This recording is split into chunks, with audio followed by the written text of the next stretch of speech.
Going on, Washington Commanders Nation? It's your boy Rio, and we are back with the latest and greatest on the Rambling with Rio YouTube channel, Rio Robinson YouTube channel. I missed y'all. It's been a week off. I need a week to clear my mind, going through some life shit. But I miss kicking it with my Washington faithful, so the boy is back this week. Today is Monday, May 30th, Memorial Day.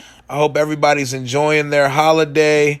Hope everybody's out in the sun, eating some good-ass barbecue, and getting ready for Washington football, man. We're about a month and some change away from training camp beginning, and I decided today we're gonna take a little trip down memory lane to some painful moments as a Washington fan. I actually finally feel like things are turning in the right direction. I felt that way before, but it feels like things are trending into a positive direction. So today we're gonna talk about my personal top 5 most painful moments as a Washington Redskins football teamer Commander fan. And we're going to get into some emotional times, get out the tissues, man, cuz it's going to get painful, man. We had some very fucking embarrassing, demoralizing, unbearable moments here, and we're going to get into it, but today's episode, like all episodes, are brought to you by @Washington on the Daily on Instagram. My guy Ray, he is your source and hub for all Washington Commanders news when it breaks, and he puts a spotlight on the entire fan base. If you're a Commanders fan, you definitely want to follow Washington on the Daily on Instagram. And if you're going to get your betting on, get it on with BetUS Sportsbook and Casino using my unique link in the description below and using code JOIN125 upon your first deposit. But let's get to it, though. Top 5 most painful moments as a Washington Redskins football team commander. These motherfuckers have more names than playoff victories, and it feels like playoff appearances in my lifetime as a fan. So there are plenty of moments to think about. Before we get to my top 5, I'm gonna get to some honorable mentions that kind of connect to these moments but are not quite them. Like, for example, this isn't a moment, but it's a name. And everybody knows this name, and shit, it's definitely a top 10 painful thing to have been a part of as a Washington fan. My first honorable mention is Josh Doctson. We drafted Josh Doctson in the first round. We thought Josh Doctson was going to be the guy. Number 1 receiver. Oh my God, he's a jump ball specialist. He was going to come here and just absolutely shred shit. Josh Doctson was such a disappointment. He didn't care about football. He had no passion for football. This man was making up phantom injury. This man had a phantom Achilles injury that just happened to never heal itself. He never did shit on the field. And when I think of Josh Doctson, the first and only thing I think about is that drop pass he had on Monday night versus the Chiefs. We would have been off to like a 3-1 start to the season. And we would have beat the Chiefs, who at the time were undefeated, and they had a run. That was Alex Smith's last year in Kansas City. They were on a fucking run. And he dropped a perfect Kirk Cousins dime on Monday Night Football. And that play pretty much was the epitome of Josh Doctson's short-winded and non-productive waste of a fucking uniform career in Washington. My next honorable mention would be the Kareem Moore, Robert Meacham, that shit debacle. So we were on a streak for a few years where we beat the team who won the Super Bowl. I think it was 3 or 4 years straight. This was the Saints' year. It was their destiny year. The year they won the Super Bowl. They were undefeated up until this point.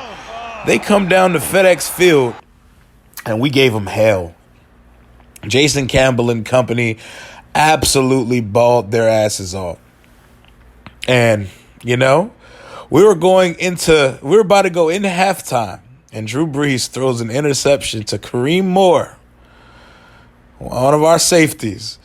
And while returning the interception, the Saints receiver, Robert Meacham, literally bitches him, like literally pickpockets him and snatches the ball like a father putting his son on timeout, rips the ball from his arm, and scores a fucking touchdown. And that ended up being the turning fucking point to that game.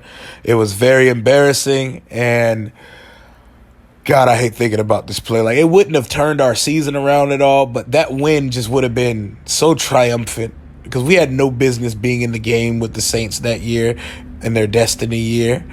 And my last honorable mention is the Dustin Hopkins kick in London. That year, our offense was absolutely humming. Kirk, Reed, Crowder, Pierre, Deshaun. The 2016 season, we had a top 3 all. That team was different. Like, Kirk and them boys moved the ball on a consistent basis. We just walked the ball up the field. We didn't always convert inside the red zone of the opposing team, but we walked that ball up the field at will. And I remember this was the day after my Halloween/birthday party that we always have in October for my birthday. And I remember when Dustin Hopkins lined up to kick this winning kick. Like, our season went to absolute hell after this because we were absolutely balling, bro. Like, that once that tie got on our record, the whole season went to shit, and it turned into lemony snickets, a series of unfortunate events after this game. I had my whole bag packed. I was ready to go home because I was like, Dustin Hopkins is going to make this kick. Then he missed it. A chip shot in overtime, and the game ended a fucking tie. And me and my boys, shout out to my boys, Nate, Mati, all my guys, we sat around with no feeling like, bro, how the fuck do you feel after a tie game? It was my first time experiencing my team tie a game in my life. I was like, bro, I don't even know how to feel. I think I feel worse than a loss because at least a loss is a definite result. What is a tie? We just watched 3.5 hours of a game for nothing. Let me get off this tangent, though, because I can talk about this shit all day, and I haven't even got to the actual countdown of plays yet. So let's start with number 5 on my countdown. Dallas was absolutely beating our ass on primetime last year. So we're talking Washington football era, you know? Last year, we told Dallas we wanted them both times. We got our ass beat both times, even though we made somewhat of a flukish comeback in the first game. The second game was an embarrassment from the very start. We were down 28-0 before you could blink, and it had very reminiscent tone as the Monday Night Massacre. But it got to the point where 2 of our star defenders, Daron Payne and Jonathan Allen, were throwing punches at each other on the sideline for the whole world to see. Shit like that happens. It's a big deal, but it wouldn't be as big of a deal on a 1 o'clock game that's competitive. But when you look like a fucking JV football team on national football team versus your arch nemesis, and they're spanking that ass to the point that your players are fighting on the sideline, it's a big deal. I didn't even know how to feel for most of that game. It got so bad that I just laughed. I just sat there and laughed. Like, what the fuck can you actually do about this? Like, this shit was terrible.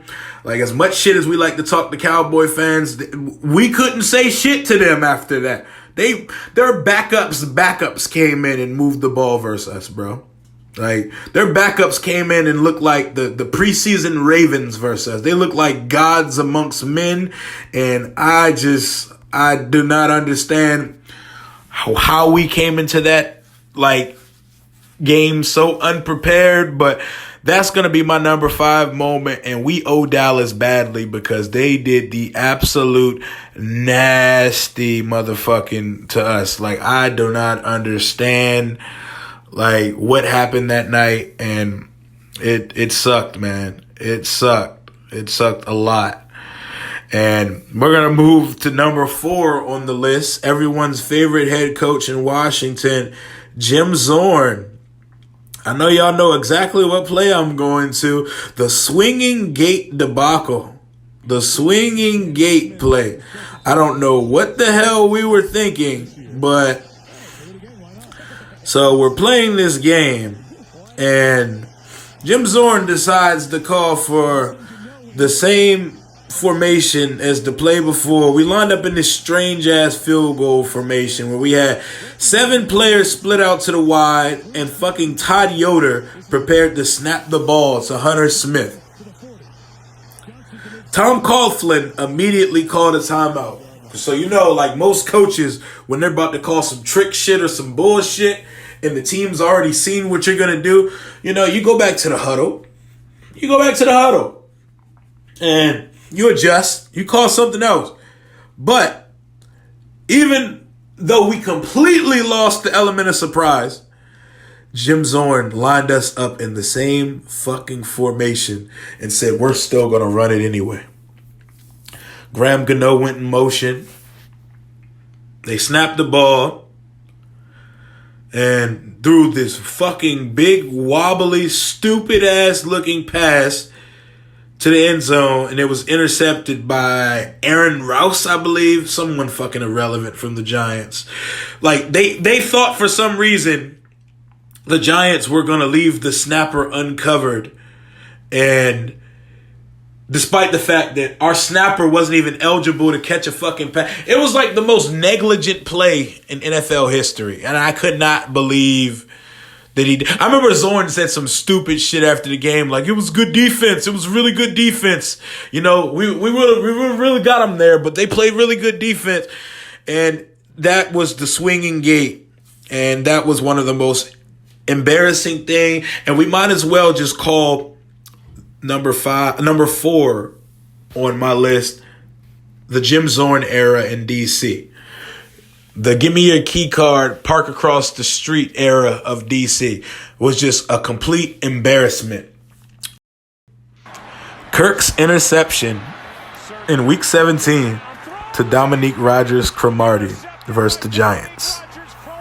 When in your end was the scenario for the Washington Redskins. When in your end. Remember that same season I was just talking about, the Dustin Hopkins kick in London with that offense that just walks up and down the field?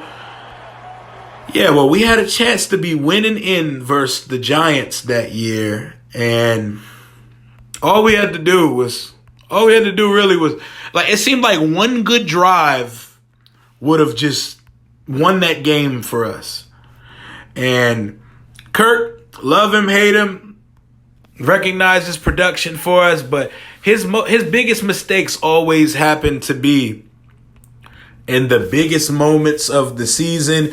And I remember how absolutely devastating it was when he threw this interception versus the Giants to close the season. All we had to do was score.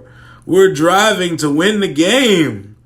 We were driving to win the game, and the Giants absolutely took our season away from us, and it was, oh, man. I knew people were never going to give Kirk a chance again after that, bro, because, man, like, this man DRC, we had him looking like prime fucking Deion Sanders. This man had 2 interceptions and the absolute backbreaker, and man, like it was a really bad day. The offense didn't do shit for most of the game. The defense kept us in the fucking game, and we were marching down the field to tie the game, and we looked like we had some momentum going, and we were close to field goal range, and Kirk throws this absolutely fucking noodle wobbler of an interception to DRC, and the whole season and the whole entire good offense that Jay cooked up all year went to fucking waste, and we know how the Kirk saga played out in DC.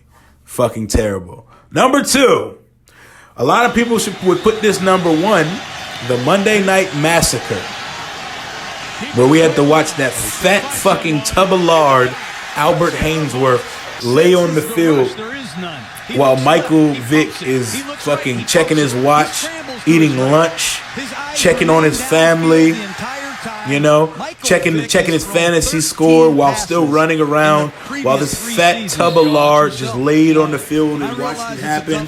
You know the game where LaRon Landry was antagonizing Deshaun Jackson before the game, and as soon as the first whistle sounded, Deshaun Jackson was streaking past LaRon Landry for like a 90-yard touchdown on the first play, where if you blinked before the first quarter was over, the score was already 28-0. Fresh off of a Donovan McNabb extension, his former team comes into FedEx Field and puts up 60 on us on fucking primetime television. And that was one I remember, like at the time I was working at Nike Factory. I was fresh out of high school, and that was like the year I graduated. And I rushed my ass home to see that game. I fucking did my closing task at a record speed to get home and see that game. There was nothing good about that game. The worst part about that game is the dumbass fan in me actually kept believing that Donovan McNabb's non-cardiovascular endurance having ass was going to bring us back. I kept thinking, oh, we're going to come back. That's the delusion of grandeur that we suffer from as Washington fans, where even in the worst of days, there's always that stupid ass little hope inside, like, holy shit, what if they come back? What if they actually pull this off? There was no chance that night. It was an absolute bloodbath. If you watch Game of Thrones, it was like when Daenerys rode Drogon up the King's Landing and they got the Iron Fleet, the Golden Company, and that whole city the fuck out of here from break. Like, we didn't stand a fucking chance. We didn't look like we belonged on the same football field with those guys. And the Monday Night Massacre, I will forever remember Albert Haynesworth laying on the field, the $100 million nose tackle. And also, $100 million for a nose tackle. Dan and Vinny was on some wild booger sugar during that time, because it was crazy. Fans, we were hype about it because that's when, we would just shop for anybody. But $100 million for a nose tackle. I don't even want to go into any more detail about this fucking game, because this game brings back hella traumatic memories, and I don't even want to talk about it. But the number one most painful moment to most, especially me, as a Redskins football teamer, Commander fan, RG knee. RG3's knee injury. Let's go back to 2012, a decade ago, 10 years ago. We made a dramatic trade up in the draft with the St. Louis Rams. And we traded up for the guy. None of that compensation matters, because none of the compensation ever matters when you get your guy. When you have your fucking quarterback, your franchise guy, nothing matters. And we came out smoking. Like, we hadn't scored 30 points in a couple seasons. We come out week one, RG3 puts up 40 on the Saints in the Superdome. He comes out absolutely electrifying. Word to the Mr. Skins Tangibles, who's not in the building anymore because of Skins Tangibles. But we'll talk about that another time.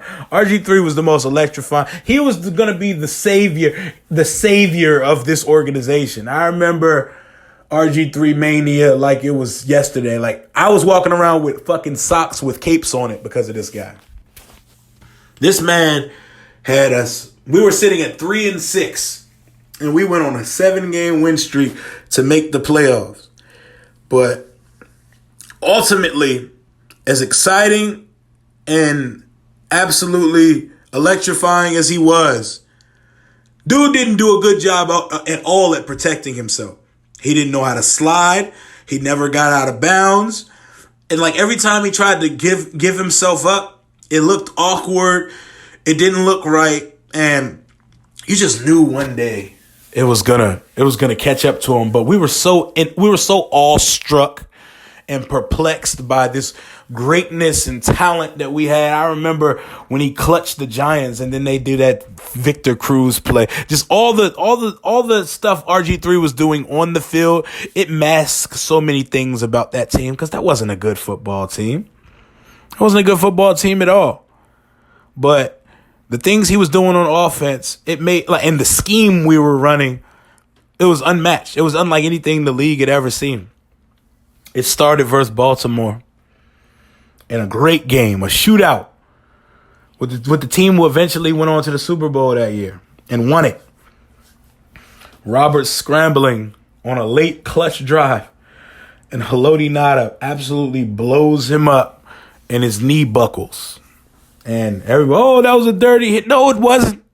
Our fucking quarterback needs to learn how to get down. He needs to learn how to get down. And he busted his knee up. He tried to tough it out. He was hobbling up the field. He even completed a fire-ass bullet like 30 yards up the field to Pierre Garçon on one leg. But little did we know that day was the real end of the Robert Griffin era. Yes, he did come back earlier than he should have. You know, he had a sprained knee, but he came back. He even clinched the division for us with wins versus Philly and Dallas, hobbling the whole fucking time. Still hobbling through the zone read offense. Versus Seattle. I was at the game. I was literally at a playoff game where we were up 14-0 in a home fucking playoff game versus the Seattle Seahawks. Everybody knows the play where RG3 really tore his knee up and he was playing twister and shot in pistol formation where his knee completely gave out. But the knee looked like it tore on a play where he was scrambling towards the sideline in the first half of the game. I think it was the first quarter, the second or third drive of the game. That knee completely gave out on him. And Dr. Andrews was looking at him on the sideline. And Robert chose to stay in. And Shanahan went with Robert's gut. Because, look, they're trying to win a playoff game. Robert say he's good. He's good. And then it eventually happened. That 14-0 lead went to shit. And Robert in comeback mode, taking a snap, his knee absolutely goes out. When his knee went out, it felt like every bit of momentum, electricity, and sign of life just completely went dim in the stadium. It's as if the whole stadium and the whole fan base knew at that one moment that the RG3 era was already over before it truly got started. 1 year in and one playoff appearance, it was just like, he's never going to be this guy again. He's never going to be this electric again, this mobile, this game-changing ever again. And I remember sitting there after that game finished with my head in my hand. And I remember one of the little ushers or whatever you call the guys that lead you to and from your seats at the stadium. I don't know. I call them ushers. We call them in church. He was like, bro, you good? I was like, no, I'm not good, bro. This shit's over, brother. What you mean it's over? I mean, it's just the one game. We'll be back next year. I was like, no, fam. He's done. He's never going to be this player again. Like, his game is predicated on his athleticism, and we all know how the RG3 era played out from there. Robert and his father told the Shanahans, we're not running the zone read anymore because Robert's a drop back passer. We remember all in week 1. We remember RG3 all the time going to the press conferences post game and pointing the blame at his teammates, despite the fact that he couldn't do basic quarterback things. The RG3 injury is the most painful moment by far, by a mile, because he's the closest thing we've had to genuine optimism, a genuine chance to be a really good team in the league and having a player that every team in the league feared. We had one of the most electrifying guys in the NFL for one season. And in one season, just with the snap of a finger, like fucking Thanos, his knee left, and so did his ability to play quarterback and everything electrifying about the guy. And that shit set us back for a long time.